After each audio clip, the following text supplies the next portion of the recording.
അർബുദ രോഗികൾക്ക് ആശ്വാസവും അനുഗ്രഹവുമായി മാറിയ ദൈവവൃക്ഷം അഥവാ ലക്ഷ്മിദാരു എന്ന ഔഷധ സസ്യം ഇപ്പോൾ മലയാളികളുടെ വീട്ടുമുറ്റത്തും വളർന്നു തുടങ്ങിയിരിക്കുന്നു. കീമോതെറാപ്പിയുടെ രണ്ടാമത്തെ കോഴ്സും കഴിഞ്ഞിരിക്കുന്ന ഒരു അർബുദ രോഗി വലിയ പ്രതീക്ഷ വെച്ചു പുലർത്താനില്ലാതെ നിസ്സഹായതയുടെ ദിനങ്ങൾ തള്ളി നീക്കിയപ്പോൾ അയാളുടെ മുമ്പിലാണ് പ്രത്യാശയുടെ നേർവെളിച്ചമായി ഈ ദൈവവൃക്ഷത്തെക്കുറിച്ചുള്ള അറിവ് ലഭിക്കുന്നത്.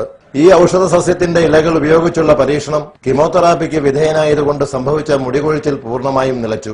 അർബുദകോശ വളർച്ച നിയന്ത്രണ വിധേയമായി. ഈ ഔഷധ സസ്യത്തെ മലയാളക്കരയ്ക്ക് പരിചയപ്പെടുത്തിയതാവട്ടെ പരിസ്ഥിതി പ്രവർത്തകനും വനം വകുപ്പിന്റെ മുൻ ചീഫ് കൺസർവേറ്ററുമായ സി കരുണാകരനും ബാംഗ്ലൂരിലെ ഭിഷഗ്വരനായ ഡോക്ടർ ശ്യാം സുന്ദർ ജോഷിയുമാണ്.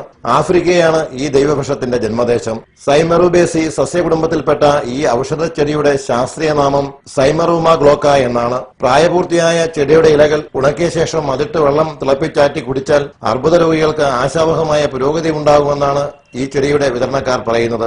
നട്ടുകഴിഞ്ഞ് 2.5 മുതൽ 3 വർഷം കൊണ്ട് ഈ ചെടി വളർച്ചയെത്തുന്നു. 10 കിലോ തൂക്കമുള്ളവർക്ക് ഈ ചെടിയുടെ 3 ഇലകൾ എന്ന ക്രമത്തിലും 50 കിലോ ഭാരമുള്ളവർക്ക് 15 ഇലകൾ എന്ന ക്രമത്തിലും ഉപയോഗിക്കാം. തണലിൽ ഇതിന്റെ ഇലകൾ ഉണക്കിയെടുക്കണം. പിന്നീട് ചെറുതായി എരിഞ്ഞ് 200 മില്ലിലിറ്റർ വെള്ളത്തിലിട്ട് തിളപ്പിക്കണം. തിളപ്പിച്ച് 160-170 മില്ലി വരെയാക്കിയ ശേഷം 8-9 മണിക്കൂർ കഴിഞ്ഞ് ചെറുതായി ചൂടാക്കി കുടിക്കണം. രാവിലെ വെറും വയറ്റിൽ വേണം കുടിക്കാൻ. വീണ്ടും 200 മില്ലിലിറ്റർ വെള്ളമൊഴിച്ച് തിളപ്പിച്ച് 8 മണിക്കൂർ കഴിഞ്ഞ് ഉപയോഗിക്കാം. പിന്നീട് ഇതുപോലെ പുതിയ ഇലകളിട്ട് ആവർത്തിക്കാം. ദിവസവും ഇത് 3 നേരം കഴിക്കണമെന്നാണ് പറയുന്നത്. ഇപ്പോൾ ഈ ഔഷധ സസ്യത്തിന് ആവശ്യക്കാരേറെയാണെന്ന് തെള്ളിയൂരിൽ ഇതിന്റെ വിതരണക്കാർ അറിയിച്ചു. തെള്ളിയൂർ PRD ചിട്ടി ഫണ്ടിനോട് ചേർന്നാണ് ഈ ഔഷധ സസ്യത്തിന്റെ പ്രദർശനവും വിൽപ്പനയുമുള്ളത്. ഈ ഔഷധ സസ്യത്തിന്റെ കേരളത്തിലെ പ്രൊമോട്ടറും റിട്ടയർഡ് ഫോറസ്റ്റ് ചീഫ് കൺസർവേറ്ററുമായ CK കരുണാകരനുമായി ബന്ധപ്പെട്ടാൽ ഇതേക്കുറിച്ചുള്ള കൂടുതൽ വിവരങ്ങൾ ലഭ്യമാണ്. City news